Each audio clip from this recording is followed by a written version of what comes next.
because we're tending to go up it, which is not too happy about something. Always try to keep going down here. Sorry, is this mic switch on? Can you hear it?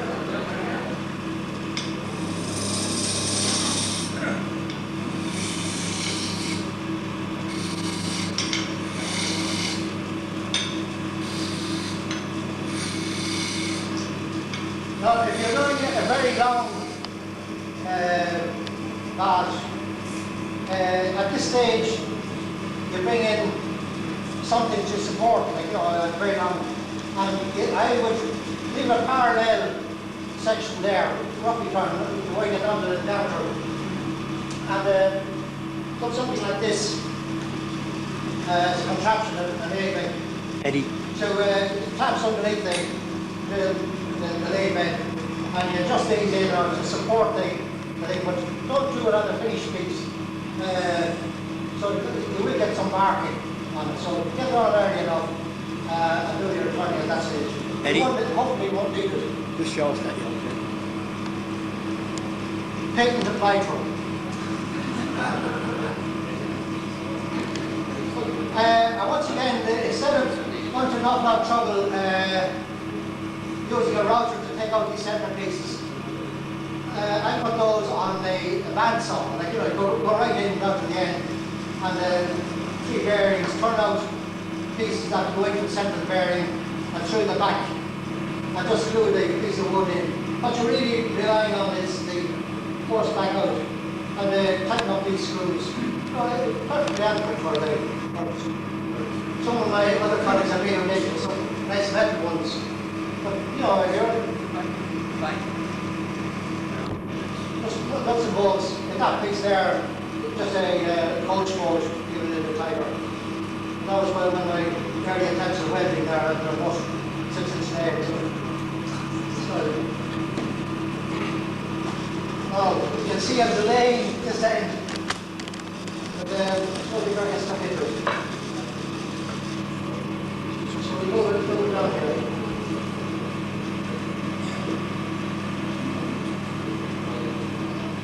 Now get down now, it's a little bit high, but when you pick up at the edge until you get a feel, and then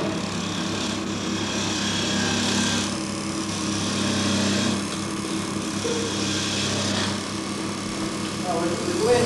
What we're going to do is a bit of slope in there, so we go a little bit. We use the heel at this stage.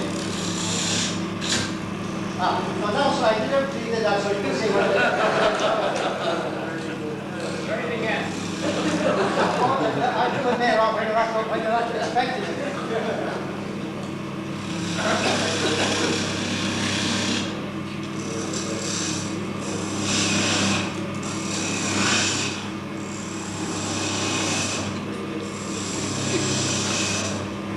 And the idea is to get a nice round shape, the belly of this thing down there at the bottom. Picking up on the heel. There's another big one there.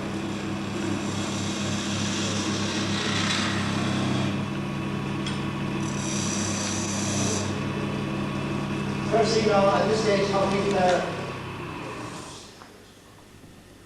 there's a nice little score right around there, like a haze. If you can build that into the design or the use, I don't think you can. That's not score, that's tank. Right, here we go. So we make a pretty small.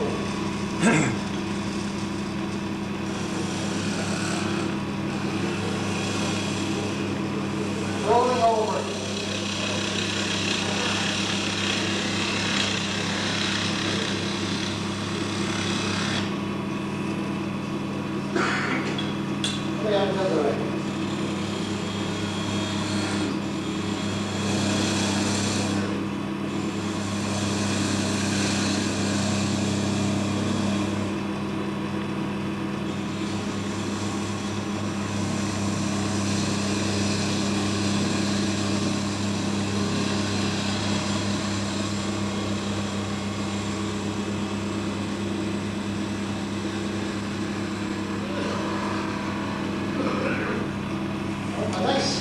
no continuous road.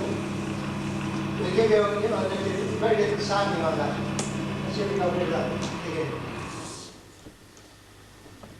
Yeah, but the shape is not quite right. You know, what you're looking for is a swing down over and a nice round and a tight in.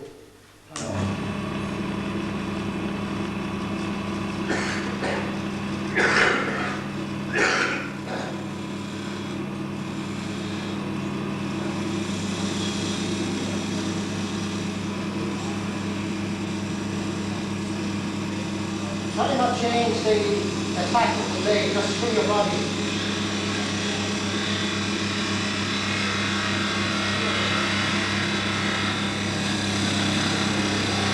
The right engine. Pick up the angle here on the level at the back. Slide in now, like that. Now I want to get a little bit more of that. You're not supposed to go up there with it.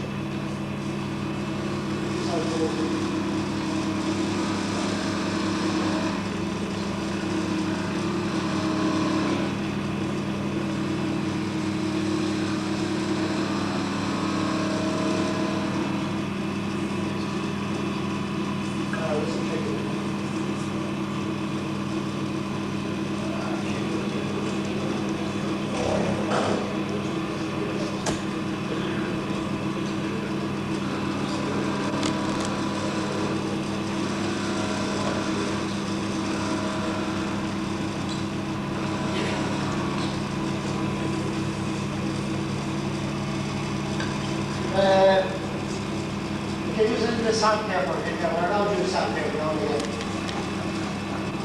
Now we finish up. I think it's. I like to get a bit of an angle there. I think I prefer the square. So if you use angles, you get away more of the competition. Like, you know, the people, you can see flats. You can see the stakes of flats much more easier. Pick up the cut in the waist move. I think some designers say that you should have it tapered, well, like a triangle. But that's something.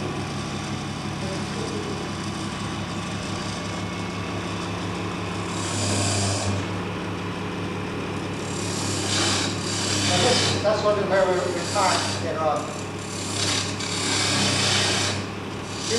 Once again, going in at the point there. That's good.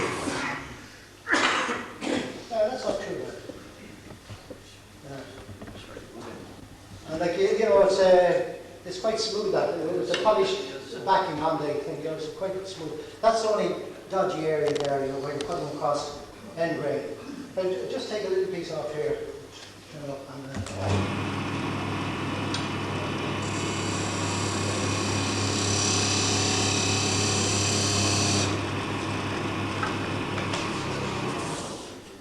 Once again, like you know, the beauty of no protrusion there, you needn't worry about things catching. Now, we'll try and get down at this end.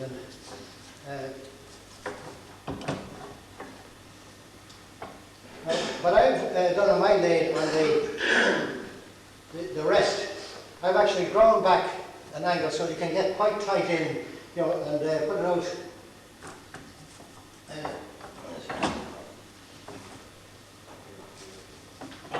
So you can get in, walking in at the face of it, and I'll show you why.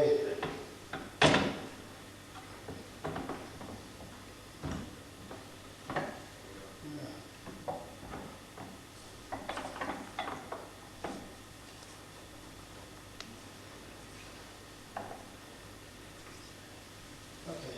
That's going to move, are you?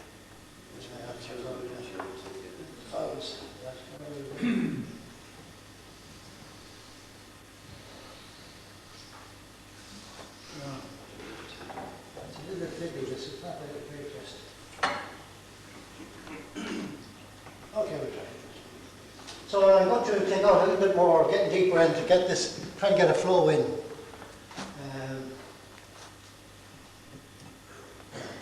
Do as much as we can before I hate taking away the backrest. These are tools.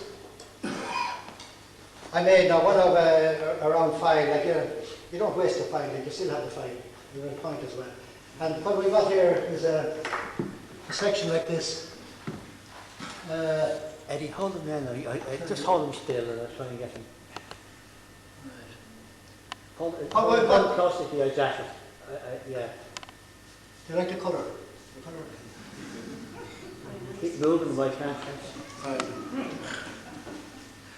What we've got here is a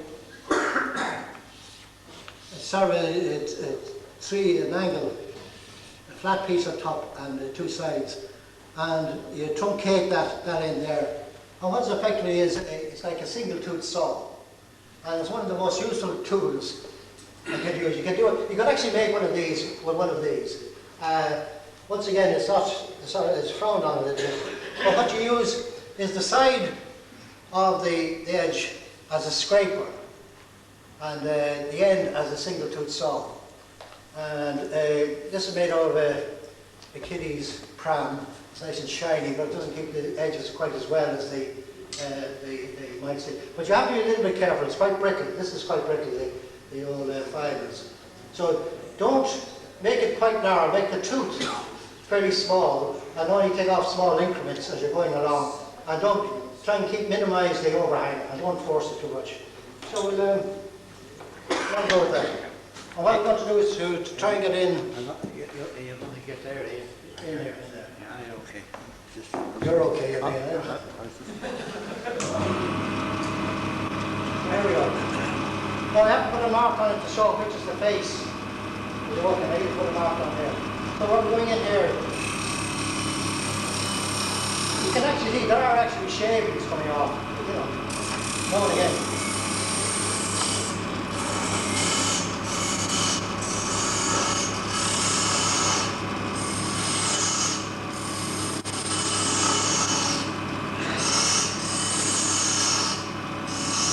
Well, incidentally, I should have cautioned mask is essential for this sort of work. I normally don't wear masks often unless I'm using dodgy timber, you know, because I have a long plastic perspex thing that I finished out of a hairdresser one day, and I have a fan, an extractor fan, out through one of the windows, and it kind of gathers all the air. I bring this thing, I can look through the perspex, I can see what's going on, and the draft does take away. So it's quite a useful thing. And you can put little stops down along, like, you know, so if you're walking down on a generator like that, you can move the stop up and down, you know, keeps the draft coming in.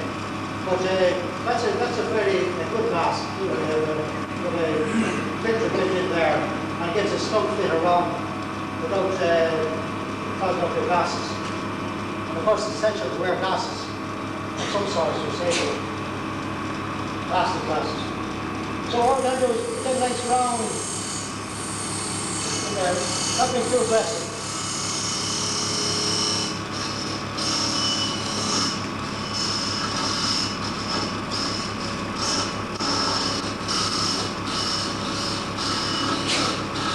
And the hole in these vases, my policy is I don't use board card, I use ordinary drills.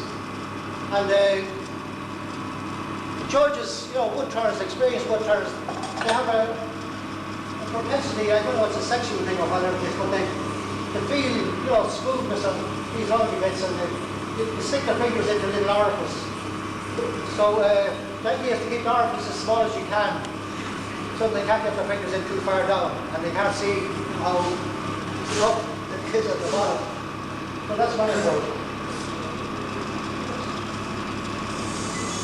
Now I'm using the edge of that file there as a scraper coming around the corner. And you can see it actually is, it's nearly like a shearing.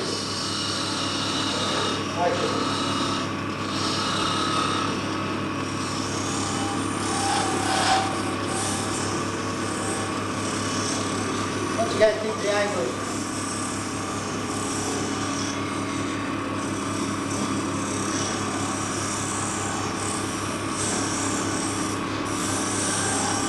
Now the purist wouldn't be too happy with this.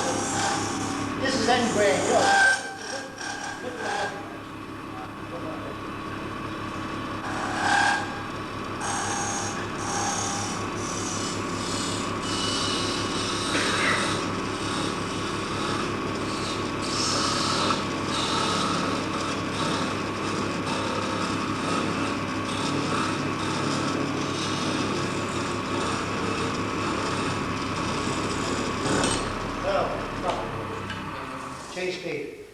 It's actually got loose in that out there. So, we've gone far enough there anyway. So you're walking through, so you take off that piece. And the idea is, by having gone down through the pit, it gives you a little bit of a start. You know, you have the pit in the centre, the side put. It's not too bad. This one. So what we do now is to take out the end piece. Don't use it near the end. This is the expensive bit. Just get that top this end. And we put in this Jacob's truck with the appropriate size bit.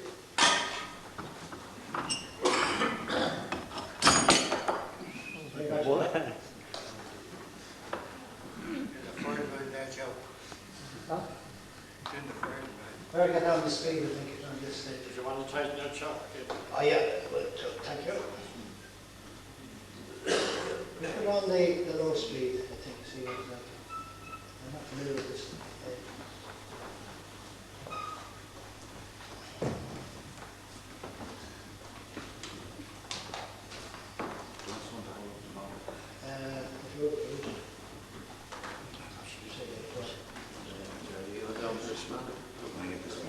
No, I think we're all right. It's a good idea.